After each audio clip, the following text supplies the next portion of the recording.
Good morning guys, कैसे हैं आप लोग। मैं आप लोगों को क्लास 9 की गृह विज्ञान बता रही थी, जिसमें से मैंने कुछ चैप्टर आप लोगों को बता दिया है। आप लोग देख सकते हैं कुछ चैप्टर यहाँ से। मैंने ये जो है अर्थव्यवस्था परिवार की मूलभूत आवश्यकताएं, यही कल स्टार्ट की थी, आज वही लेके चलूँगी। इसके बाद ये मैंने ख़त्म कर दिया, पूरा ये ख़त्म कर दिया, और ये भी आज ख़त्म ही कर दूँगी। ठीक है, बचेगा आपका एक वस्त्र और सूद विज्ञान, भोजन तथा पोषण। इसमें दोनों मिला के 5 चैप्टर है। इसको फिनिश करने के बाद फिर मैं क्लास 10th की बुक स्टार्ट करूँगी आप लोगों को। तो चलिए ज़्यादा बातें नहीं करते, अपनी वीडियो को क्या करते हैं, स्टार्ट करते हैं। कल यहाँ तक हुआ था, आज आपको बताना है गृह अर्थव्यवस्था में गृहिणी की भूमिका क्या है। मुझे लगता है 2-3 पेज का है, फिनिश हो जाएगा। चलिए देख लीजिए जल्दी जल्दी।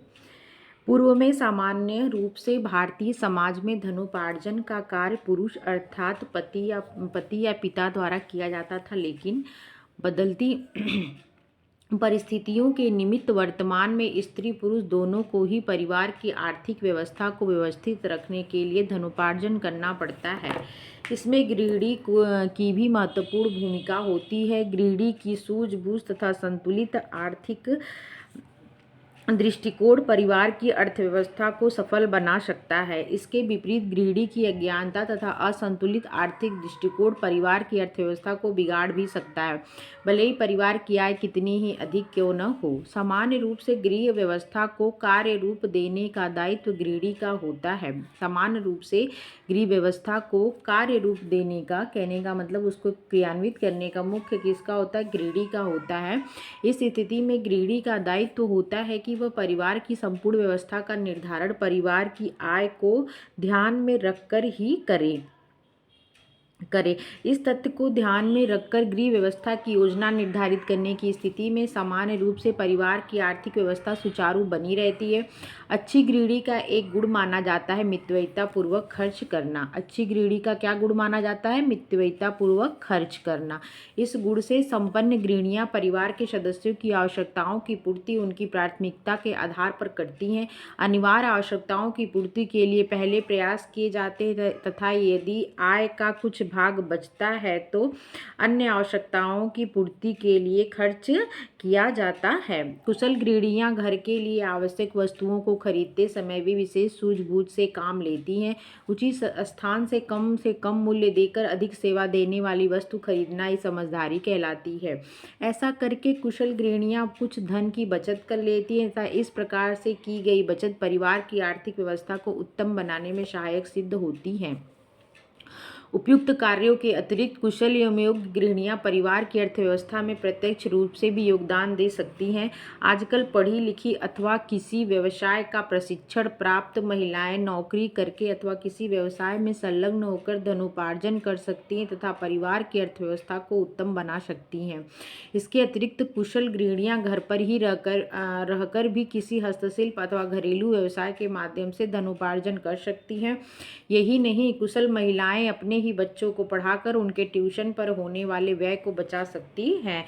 उपयुक्त विवरण से स्पष्ट है कि गृहिणियों की कुशलता अनिवार्य रूप से परिवार की आर्थिक व्यवस्था पर अनुकूल तथा अच्छा प्रभाव डालती है। कुशल गृहिणी परिवार की अर्थव्यवस्था को अच्छा बनाने में प्रत्यक्ष तथा अप्रत्यक्ष दोनों ही रूपों में योगदान दे सकती हैं।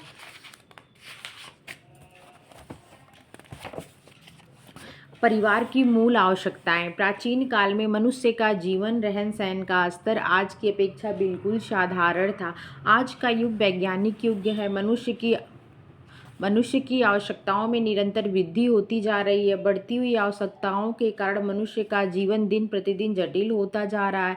आवश्यकताओं ने मनुष्य को इतना दबोच लिया कि मनुष्य चाहकर भी आवश्यकता पूर्ति से मुक्त नहीं हो सकता। अतः आवश्यकता की पूर्ति होती नहीं कि दूसरी आवश्यकता जोर जबरदस्ती से आकर सिर चढ़ जाती है। परिवार इन आवश्यकताओं की पूर्ति में फंसते चले जा रहे हैं। आज के पारिवारिक जीवन में असंतोष का यही कारण है। वास्तव में यदि आय अधिक है तो आराम आरामदायक आवश्यकताओं की पूर्ति सरलता से की जा सकती है, किंतु यदि आय कम है तो सर्वप्रथम मूल आवश्यकताओं की पूर्ति करना आवश्यक है, जैसे रोटी, कपड़ा और मकान। आवश्यकता क्या है? साधारण रूप से हम आवश्यकता को ही इच्छा कहते हैं, परंतु वास्तव में आवश्यकता इच्छा नहीं है। किसी वस्तु को पाने की कामना इच्छा है। इच्छा पर नियंत्रण संभव नहीं है, वह असीमित होती है। इच्छा सदैव सही भी नहीं होती, कभी कभी नैतिक दृष्टि भी अनुचित होती है। कोई इच्छा ऐसी भी हो सकती है जो इच्छा नहीं होनी चाहिए। आवश्यकता मानव की शारीरिक अथवा मानसिक कमी की अनुभूति है। आवश्यकता क्या है? आवश्यकता मानव की शारीरिक अथवा मानसिक कमी की अनुभूति है। आवश्यकता मानव की शारीरिक तथा मानसिक कमी की अनुभूति है। Professor TH. पेंसन के शब्दों में आवश्यकता विशिष्ट वस्तुओं की वह प्रभावशाली इच्छा है जो उनको प्राप्त करने के लिए आवश्यक प्रयास या त्याग में अभिव्यक्ति होती है। ठीक है, आवश्यकता मानव की शारीरिक एवं मानसिक कमी की अनुभूति है। Professor TH. पेंसन ने अपने शब्दों में कहा कि आवश्यकता विशिष्ट वस्तुओं की वह प्रभावशाली इच्छा है जो उनको प्राप्त करने के लिए आवश्यक प्रयास या त्याग में अभिव्यक्त होती है। जैसे आपकी आवश्यकता इस टाइम क्या है? आपको अच्छी आपकी अर्थव्यवस्था हो जाए। जिसकी अर्थव्यवस्था अच्छी नहीं होगी, जिसको और चीज़ों की ज़रूरत हो करनी हो, तो वो क्या, वो टीजीटी की तैयारी कर रहे हैं। विशिष्ट वस्तुओं की वह प्रभावशाली इच्छा। ठीक, कुछ इच्छाएं होंगी ना जिसके लिए आप टीजीटी का प्रिपरेशन कर रहे हैं, पढ़ रहे हैं। ठीक है, तो वही चीज़ है, वो आपकी आवश्यकता है। ठीक है, इच्छा क्या होती है? इच्छाएं असीमित है, वो आती हैं जाती रहती हैं और हर इच्छा पूरी नहीं की जा सकती। लेकिन जो आवश्यकता होती है वो आपकी कमी को दर्शाती है। जब आपको शारीरिक रूप से कोई कमी है, मानसिक रूप से कमी है, तो वो कमी को क्या दर्शाती है? उसे ही आवश्यकता कहते हैं। और इसके बारे में प्रोफेसर टी.एच. पेंसन ने लिखा कि आवश्यकता विशिष्ट वस्तुओं की प्रभावशाली इच्छा है जो उनको प्राप्त करने के लिए आवश्यक प्रयास या त्याग करने की अभिव्यक्ति होती है। आवश्यकता के तत्व देख लीजिए। आवश्यकता के तत्व निम्नलिखित है: वस्तु की इच्छा, धन व्यय करने की तत्परता, इच्छा पूर्ति की योग्यता। नंबर 1 क्या है? वस्तु की इच्छा। आवश्यकता की अनुभूति का जन्म इच्छा के रूप में उत्पन्न होता है। भोजन करने की इच्छा तो पहले होती है और आवश्यकता पीछे होती है। यदि भोजन की इच्छा नहीं तो मत खाओ। अतः इच्छा आवश्यकता से पहले होती। इच्छा क्या होती है? आवश्यकता से पहले होती है। धन व्यय करने की तत्परता। धन को व्यय करने के लिए योग्यता ही पर्याप्त नहीं होती, वरना व्यय करने की तत्परता आवश्यक है। मान लो हमारे पास बचा हुआ धन है, परंतु उस धन को व्यय करना नहीं चाहते, तो हमारे पास व्यय करने की तत्परता नहीं है। इच्छा पूर्ति की योग्यता। रोटी, कपड़ा, मकान मानव की प्राथमिक आवश्यकता है, परंतु इनको उपलब्ध कराने में योग्यतानुसार परिवर्तन होता रहता है। जैसे धनी व्यक्ति फलों का रस पीकर स्वास्थ्य लाभ करते हैं, जबकि आम आदमी के पास इतना धन नहीं कि भरपेट भोजन कर सके। आवश्यकताओं की विशेषताएं एवं लक्षण। प्रत्येक व्यक्ति तथा परिवार की आवश्यकताएं भिन्न भिन्न होती हैं, परंतु उनमें कुछ विशेषताएं होती हैं जो सभी व्यक्ति की आवश्यकताओं में पाई जाती हैं। यह विशेषताएं इस प्रकार हैं। नंबर 1, आवश्यकताएं अनंत होती हैं। आवश्यकताएं पूरक होती हैं। आवश्यकताओं की पुनरावृत्ति भी हो सकती हैं और आवश्यकताएं वैकल्पिक होती हैं। ठीक है, आवश्यकताएं अनंत होती है। व्यक्ति की आवश्यकताएं इतनी अनंत होती हैं कि उसकी गणना बहुत आसान नहीं है, असंभव है। आवश्यकताओं की प्रकृति ही ऐसी है कि एक आवश्यकता की पूर्ति होती है, दूसरी उत्पन्न हो जाती है। भोजन की आवश्यकता पूरी हो जाने पर मिठाई, फिर फलों की आवश्यकता का अनुभव होने लगता है। आवश्यकताएं पूरक होती हैं। कुछ आवश्यकताओं में परस्पर पूरकता का गुण होता है, जैसे कार के साथ पेट्रोल, चाय के साथ चीनी, चाय की पत्ती व दूध, बढ़िया वस्त्रों के साथ स्टील की अलमारी की आवश्यकता है। ठीक है, ये पूरक है। अगर ये लिया तो ये आपको करना पड़ेगा। आवश्यकताओं की पुनरावृत्ति भी होती है। कुछ आवश्यकताएं ऐसी हैं जिन्हें बार बार पूरा करने की आवश्यकता होती है, जैसे एक बार भोजन करने व पानी पीने तथा वस्त्र सिलवाने के बाद पुनः उसकी पूर्ति करना। नंबर 4, आवश्यकताएं वैकल्पिक होती है। विभिन्न व्यक्तियों की आवश्यकताओं में समानता होती है, परंतु उनकी पूर्ति विकल्प समान न होकर विभिन्न प्रकार का होता है। जैसे भोजन की आवश्यकता एक समान है, परंतु भूख लगने पर कोई रोटी खाता है, कोई कचौड़ी, लिखने के लिए पेंसिल, बाल पेन या पेन तथा पहनने के लिए सूती रेशमी साड़ी का प्रयोग करता है। वैकल्पिक का मतलब वही है कि ऑप्शंस होते हैं आवश्यकता के बाद। तन सबको ढकना है, ठीक है, साड़ी सबको अगर पहनना है तो कोई वही सूती पहनता है, कोई रेशमी पहनता है, लिखता सब है, लेकिन अपनी ज़रूरत के हिसाब से आप अपनी क्षमता के अनुसार ही चीज़ों का प्रयोग करते हैं, लेकिन अपनी आवश्यकताओं की पूर्ति करते हैं। आवश्यकताएं आदत पूरक होती है। कुछ आदतें भी विभिन्न आवश्यकताओं को जन्म देती हैं, अर्थात यदि कुछ वस्तुओं की आदत पड़ जाए तो यही उसकी आवश्यकता बन जाती है। इनमें भी गजब की तीव्रता होती है। इनकी पूर्ति न होने तक व्यक्ति बड़ा बेचैन रहता है, जैसे चाय, तंबाकू, बीड़ी, सिगरेट आदि। आवश्यकताएं संतुष्ट की जा सकती हैं। आवश्यकताएं अनंत होने पर भी उनकी पूर्ति संभव है। आवश्यकता है इच्छा व धन की। प्रत्येक व्यक्ति स्कूटर या कार रख सकता है, कोठी बनवा सकता है। इसके लिए पहले अच्छा या आवश्यक होना चाहिए, फिर धन की। आवश्यकताओं में प्रतिस्पर्धा होती है। प्रत्येक व्यक्ति की आवश्यकताएं अनेक होती है, परंतु उसकी पूर्ति के साधन सीमित होते हैं। ऐसी दशा में उनमें प्रतिस्पर्धा उत्पन्न हो जाती है। जिन आवश्यकताओं में तीव्रता अधिक होती है उनकी पूर्ति वह पहले करता है, जैसे पिकनिक मनाना था, बच्चों को फीस भी देना। यदि साधन सीमित है तो पहले फीस की आवश्यकता को पूरा की जाएगी। 8वां नंबर है आवश्यकताएं सामाजिक प्रथाओं में फैशन से प्रभावित होती हैं। व्यक्ति सामाजिक प्राणी है, उसकी मौलिक आवश्यकताएं यद्यपि समान होती, परंतु सामाजिक प्रथाओं व फैशन के अनुसार उनमें परिवर्तन भी करना पड़ता है। जैसे विवाह, भोजन, व्यवहार में उपहार देना प्रथा से प्रभावित। संदूक की अपेक्षा बढ़िया टैची, दरी में बिस्तर बांधने की अपेक्षा बिस्तर बंद, कलई के बर्तनों की अपेक्षा स्टील के बर्तन फैशन के आधार पर प्रयोग करना आवश्यक सा हो जाता है। 9 नंबर है वर्तमान आवश्यकताएं अधिक तीव्र होती हैं। अपने बच्चों के भविष्य को उन्नत बनाने का प्रयत्न करना प्रत्येक परिवार का उद्देश्य होता है, परंतु भविष्य की अपेक्षा वर्तमान आवश्यकताओं में तीव्रता अधिक होती है। भविष्य की अपेक्षा वर्तमान की आवश्यकताओं में क्या होती है? वर्तमान की जो आवश्यकताएं होती हैं उसमें तीव्रता अधिक होती है। अतः पहले वह वर्तमान की आवश्यकताओं की पूर्ति का प्रयास करता है, जैसे विवाह की अपेक्षा भोजन, वस्त्र की आवश्यकता है। ज्ञान वृद्धि के साथ आवश्यकताओं में वृद्धि। आज विज्ञान व शिक्षा के प्रसार से व्यक्ति के ज्ञान की उत्तरोत्तर वृद्धि हो रही है। ज्ञान की वृद्धि के फलस्वरूप व्यक्ति की आवश्यकताओं में भी वृद्धि का सहज ही अनुमान किया जा सकता है। आज गैस व प्रेशर कुकर के सामने गृहिणी चूल्हा व पतीले का प्रयोग करने में कठिनाई अनुभव करने लगी है। छोटे से छोटे बच्चे के हाथ में कलम की जगह पेन ही दिखाई देते हैं। परिवार की आवश्यकताओं के प्रकार। परिवार की आवश्यकताएं 2 हैं। आदि मानव का जीवन का रहन सहन सादा था, उसकी आवश्यकताएं आज की अपेक्षा बहुत कम थी। वैज्ञानिक प्रगति के साथ मनुष्य की आवश्यकताओं में भी काफ़ी वृद्धि हुई। सामान्यतः मनुष्य की आवश्यकताएं 2 प्रकार की, एक प्राथमिक आवश्यकताएं, दूसरी गौण आवश्यकताएं। प्राथमिक आवश्यकताओं में एक भौतिक है और शारीरिक है। गौण में मनोवैज्ञानिक, सामाजिक, आरामदायक और कार्यकुशलता। नंबर 1 प्राथमिक आवश्यकताओं में जो भौतिक एवं शारीरिक है उन्हें देख लीजिए। भोजन, वस्त्र और मकान, ये भौतिक और शारीरिक के अंतर। जिन आवश्यकताओं की पूर्ति मानव जीवन के अस्तित्व के लिए आवश्यक है वे प्राथमिक आवश्यकताएं कहलाती हैं। जिन आवश्यकताओं की पूर्ति मानव के अस्तित्व पे डिपेंड है, उनके लिए ज़रूरत है, उसे ही प्राथमिक आवश्यकताएं कहते हैं। इनमें शारीरिक तथा भौतिक दोनों प्रकार की आवश्यकताएं सम्मिलित है। शारीरिक आवश्यकताएं जैसे स्वास्थ्य, रक्षा, चिकित्सा, विश्राम, स्वजाति की रक्षा हेतु संतानोत्पत्ति आदि। भौतिक आवश्यकताओं में विशेषकर भोजन, वस्त्र, आवास, जिसके बिना सांस लेना, रक्त संचालन, पाचन, ये सब क्रियाएं होना संभव नहीं है। गौण आवश्यकताओं में क्या है? मनोवैज्ञानिक, सामाजिक, आरामदायक और कार्यकुशलता। ये जीवन को आरामदायक एवं सुखमय बनाने के उद्देश्य से वैज्ञानिक आविष्कारों से संबंधित हैं। घड़ी और साइकिल आराम एवं कार्यकुशलता में वृद्धि कर सकते हैं। बिजली के पंखे, हीटर, कूलर से आराम एवं सुख मिलता है। रेडियो और टीवी से मनोरंजन के अतिरिक्त ज्ञान की वृद्धि होती है, जो कार्यकुशलता का आधार भी हो सकते हैं। इनमें से कुछ देख लीजिए। बालकों की आवश्यकताएं, गौण आवश्यकताएं, वही कुछ चीज़ें पिक्चर्स के माध्यम से बताई गई हैं। इनमें से कुछ आवश्यकताएं मनोवैज्ञानिक तथा सामाजिक संबंधित हैं। मानव में संतुलित विकास के लिए प्रेम, प्रशंसा तथा सुरक्षा की आवश्यकताओं की पूर्ति अनिवार्य है।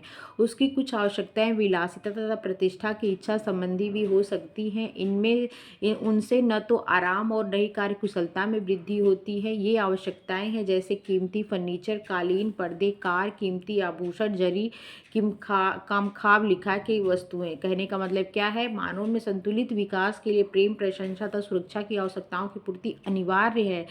उनकी कुछ आवश्यकताएं विलासिता, प्रतिष्ठा की इच्छा संबंधी भी हो सकती है। उनसे न तो आराम और न कार्यकुशलता में वृद्धि होती है, लेकिन क्या होता है? आपको संतोष मिलता है, सेटिस्फैक्शन मिलता है। आवश्यकता से विलासितापूर्ण इच्छाओं को पृथक करना कठिन है। जो वस्तु एक परिवार के लिए आवश्यक है वही दूसरी परिस्थिति वाले परिवर्तन की विलासिता मात्र हो सकती है। जैसे एक धनी परिवार दूरस्थ स्थानों पर जाने के लिए मोटर कार रख सकता है, वहीं एक क्लर्क के लिए कार की इच्छा रखना विलासितापूर्ण ही समझी जाएगी। एक मध्यम परिवार का व्यक्ति रेडियो एवं टीवी रख सकता है, वहीं एक गरीब मजदूर जिसके बच्चे को भूखे रहना पड़ता है व तन ढकने के लिए वस्त्र नहीं मिलते, उनके लिए रेडियो और टीवी रखना विलासितापूर्ण मात्र है। सचमुच में आवश्यकता परिवार की तीव्रता वस्तुओं के आधार पर नहीं बल्कि व्यक्तियों या परिवारों की आर्थिक, पारिवारिक और सामाजिक परिस्थितियों पर निर्भर करती है। आवश्यकता किस पर निर्भर करती है? तो परिवारों की आर्थिक, सामाजिक परिस्थितियों पर निर्भर करती है।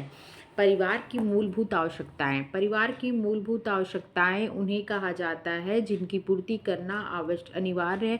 परिवार की मूलभूत आवश्यकताएं हैं भोजन, उचित वस्त्र,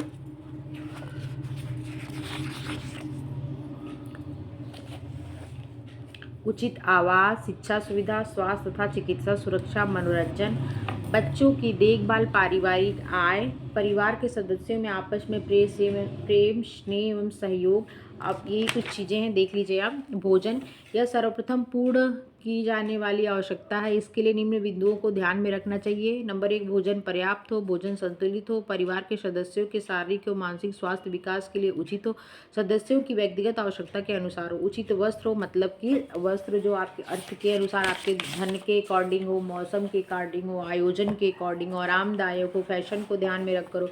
उचित आवास में क्या है तो संख्या के आधार पर उसका अभिमुख कैसा है, मतलब हवा है युक्त है कि नहीं, प्रकाश युक्त है, मौसम के उपयुक्त और सुरक्षित है। शिक्षा सुविधाएं, मतलब कहने का मतलब मानव शिक्षा में व्यक्तिगत का सर्वांगीण विकास होता है।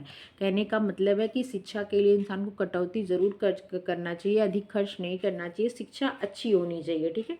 स्वास्थ्य तथा चिकित्सा सुविधा, आपको पता ही है कि चिकित्सा सुविधा जरूरी है निरोग रहने के लिए। से आपको ताज़ा व स्वच्छ भोजन मिले, स्वच्छ व निर्मल जल, प्रदूषित रहित वातावरण, संक्रामक रोगों से बचाव, गंभीर बीमारियों से बचाव, टीकाकरण हो, ये सब चीज़ें। मनोरंजन में आपको जो जिससे आपको मनोरंजन करते, जैसे नृत्य हो गया, संगीत हो गया, टीवी हो गया, पिकनिक्स हो गया, खेल कूद, मेला इत्यादि। बच्चों की देखभाल, जन्म के पश्चात शिशु की देखभाल करना अत्यंत आवश्यक होता है। परिवार का काफ़ी धन बच्चों की देखभाल में लगता है, अतः आवश्यक है कि परिवार में ज़्यादा बच्चे न हों, जितने और मतलब क्या है कि बच्चों के विकास के लिए यथासंभव प्रयास करें।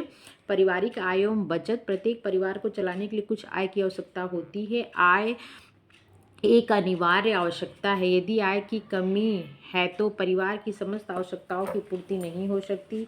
अतः परिवार को सुचारू रूप से चलाने के लिए नियमित आय की आवश्यकता होती है। जिस प्रकार हमें नियमित आय की आवश्यकता होती है उसी प्रकार भविष्य को सुरक्षित रखने हेतु नियंत्रित बचत की भी आवश्यकता होती है। बचत से आकस्मिक आवश्यकताओं की पूर्ति होती है। बचत से क्या होता है तो आकस्मिक आवश्यकताओं की पूर्ति होती है।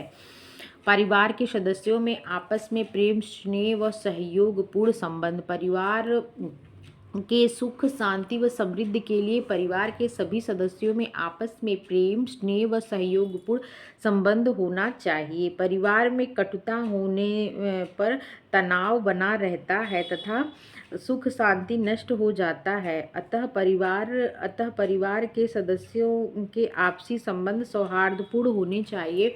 आवश्यकताओं का महत्व, आवश्यकता आविष्कार की जननी है, अतः आवश्यकताएं मानव जीवन में एक अत्यंत महत्वपूर्ण स्थान रखती है। आवश्यकताओं के कारण ही मानवीय सभ्यता का विकास संभव हो पाया है। यही आवश्यकताएं न होती तो किसी प्रकार के आर्थिक प्रयास आदि का प्रश्न ही नहीं पैदा होता, अतः आर्थिक प्रयत्न की जननी आवश्यकता ही है। इस प्रकार आर्थिक प्रयत्न एवं आवश्यकताओं का अत्यंत घनिष्ठ संबंध है। वास्तव में आवश्यकताएं ही मनुष्य को आर्थिक प्रयत्न करने की प्रेरणा प्रदान करती हैं। आवश्यकताओं की संतुष्टि करने के लिए मनुष्य विभिन्न प्रकार की आर्थिक क्रियाएं करता है। इन आर्थिक क्रियाओं में उत्पादन, विनिमय, वितरण आदि को सम्मिलित किया गया। आर्थिक क्रियाओं में किसको? उत्पादन, विनिमय और वितरण को सम्मिलित किया गया। आवश्यकताएं एवं आर्थिक क्रियाएं। आदिकाल के मानव की आवश्यकताएं अत्यंत ही सीमित थी, जिनके कारण उसे अपनी आवश्यकताओं की पूर्ति हेतु अधिक प्रयास नहीं करना पड़ता था। प्रायः वह अपनी मूल आवश्यकताओं की संतुष्टि अपने ही सीमित साधनों से कर लेता था, किंतु सभ्यता के विकास के साथ साथ उसकी आवश्यकताओं में वृद्धि हुई और आवश्यकताओं ने विभिन्न आविष्कारों को जन्म दिया। वह अब दिन प्रतिदिन नवीन आवश्यकताओं का अनुभव करता है। वह अब साइकिल के स्थान पर स्कूटर, रेडियो के स्थान पर टेलीविज़न, टेप रिकॉर्डर के स्थान पर वीडियो कैसेट की आवश्यकताओं का अनुभव करने लगा। इन निरंतर बढ़ती हुई आवश्यकताओं की पूर्ति के लिए उसे श्रम विभाजन एवं विशिष्टीकरण का सहारा लेना पड़ा। इससे प्रत्येक व्यक्ति अपनी योग्यता एवं रुचि के अनुसार व्यवसाय का चुनाव करता है और स्वयं द्वारा निर्मित अतिरिक्त वस्तुओं को दूसरे व्यक्तियों द्वारा बनाई गई आवश्यक वस्तुओं से बदलकर अपनी विभिन्न आवश्यकता की संतुष्टि करने लगा है। इससे विनिमय की आर्थिक क्रिया का जन्म हुआ। वह परिवार उतना ही अधिक सुखी एवं संपन्न होगा जिसकी जितनी अधिक आवश्यकताएं संतुष्ट होती हैं। अतः इस संदर्भ में गृहिणी एक अत्यंत महत्वपूर्ण भूमिका निभाती है। जो गृहिणी गृह का व्यय जितना अधिक विवेकपूर्ण तरीके से करेगी, वह परिवार उतनी अधिक आवश्यकताओं की पूर्ति करने में समर्थ होगा। ऐसा करने से परिवार की समृद्धि एवं सुख में वृद्धि होगी। विभिन्न आवश्यकताओं की पूर्ति हेतु विनिमय का आश्रय लेना होता है। विभिन्न आवश्यकताओं की पूर्ति हेतु विनिमय का आश्रय लेना पड़ता है। विनिमय का माध्यम क्या है? तो विनिमय का माध्यम मुद्रा है। मुद्रा को कमाने के लिए मनुष्य विभिन्न प्रकार की आर्थिक क्रियाओं में संलग्न होता है। वास्तव में परिवार की छोटी से छोटी आवश्यकताओं की संतुष्टि करने हेतु हमें किसी न किसी आर्थिक क्रिया द्वारा धन कमाना ही पड़ता है। अतः परिवार का मुखिया तथा अन्य सदस्य किसी न किसी प्रकार की नौकरी या व्यवसाय में संलग्न होकर परिवार के लिए धन अर्जित करते हैं। परिवार के लिए धन अर्थात आय अत्यंत महत्वपूर्ण है। यद्यपि आय की कोई विशेष सीमा निर्धारित नहीं की जा सकती, तो भी आय इतनी अवश्य होनी चाहिए कि वह परिवार की अनिवार्य व न्यूनतम आवश्यकताओं के लिए पर्याप्त हो। महत्वपूर्ण स्मरणीय बिंदु 1 नंबर, परिवार की आय तथा व्यय पर नियंत्रण होना तथा आय का गृह के सृजनात्मक कार्यों में व्यय करना गृह अर्थव्यवस्था कहलाता है।